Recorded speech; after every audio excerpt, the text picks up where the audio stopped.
Muy buenas tardes. En esta oportunidad vamos a ver la diferencia en Excel de lo que es fórmulas y funciones y dónde se aplica cada uno. Entonces, vamos a ver este pequeño esquema. Fórmulas, ¿sí? Trabaja con datos cuantitativos, o sea, números. Y pueden ser esas fórmulas de operaciones básicas o de operaciones combinadas. Entonces, vamos a ver, por ejemplo, en este ejemplo. ¿Sí? Tenemos nombres, edades y salario de estas personas. ¿Y qué vamos a hacer en primera instancia? Vamos a calcular el total del salario de estas personas. Bien, fíjense entonces qué vamos a hacer. Vamos a trabajar en Excel. En Excel es un lenguaje de programación básico, pero al fin es un lenguaje de programación y usa un sistema de lenguaje, ¿sí? Que tenemos que traducirlos con símbolos para que nos puedan ejecutar las diferentes opciones que nosotros queramos. Entonces, tenemos que usar primeramente el símbolo igual, ¿sí? Símbolo igual que habilita la operación lógico-matemática, y después vamos a ir colocando las celdas que yo quiero hacer la operación. En este caso, como quiero hacer la suma de todos los salarios, voy poniendo las celdas, ¿sí?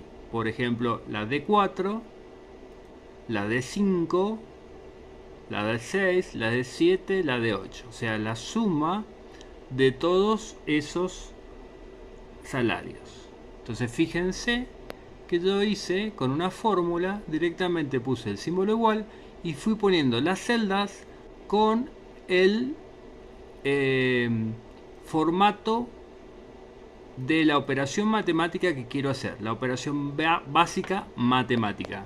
Entonces me quedó, si yo hago enter, directamente me quedó la suma del total del salario, expresado, como les decía recién, con una fórmula.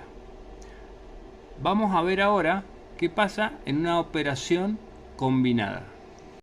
Si vemos ahora, estamos trabajando con una fórmula combinada. ¿Por qué combinada? Porque en este caso, al sacar el promedio de una cierta cantidad de datos, tenemos que sumar esas celdas y luego organizar esa información con paréntesis, y a toda esa información lo dividimos por 5, que son la cantidad de celdas. Eso nos da como un promedio directamente 32, aplicando fórmulas. Ahora vamos a ver qué pasa cuando aplicamos funciones.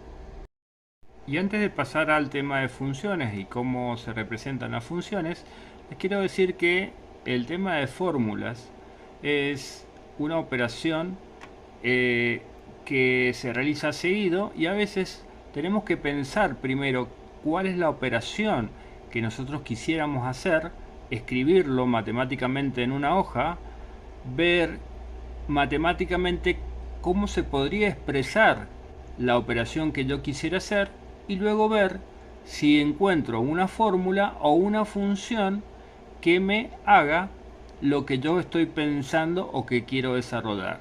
Luego esa función o esa fórmula la voy a copiar y la voy a usar tantas veces cuando lo necesite.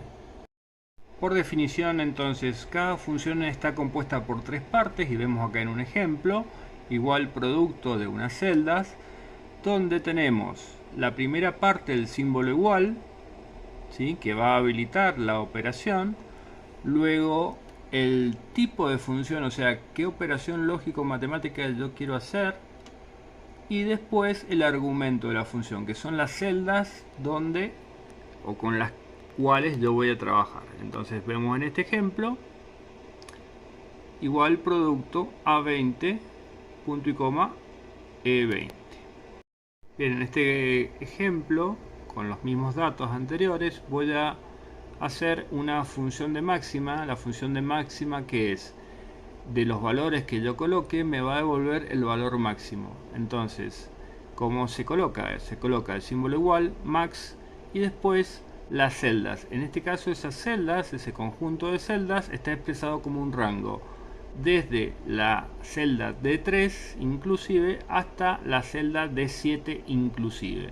Entonces ponemos la función de máxima y automáticamente me va a dar el valor máximo de esos salarios que coincide con este otro.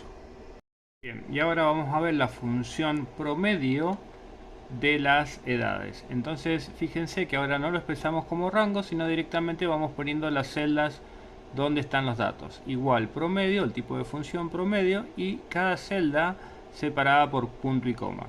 Entonces directamente damos enter y automáticamente nos va a dar el resultado de las edades, que es 32. En este momento sale con una décima, pero esa décima, como son edades, no estaría del todo acertada. ¿Cuál es la otra forma de aplicar funciones? Vamos entonces a presionar acá donde dice f de x y nos despliega una rutina de insertar función con un montón de opciones, porque hay un montón de opciones de funciones disponibles. Por ejemplo, podemos ir viendo las financieras, que son estas, y si nos detenemos en cada una de estas, nos va a ir diciendo cuáles son las características que cumplen los valores cuando yo tengo o puedo usar esa función. Financieras, por decirles, fecha u hora, ¿sí? También. Y nos va a ir dando las diferentes opciones. Por ejemplo, matemáticas, que son a veces las más usadas, pero también se usa mucho en estadísticas. Todos los trabajos involucran Excel con los diferentes tipos de funciones. Habrá que buscar distintos tipos de funciones con respecto a las áreas con que se trabaja.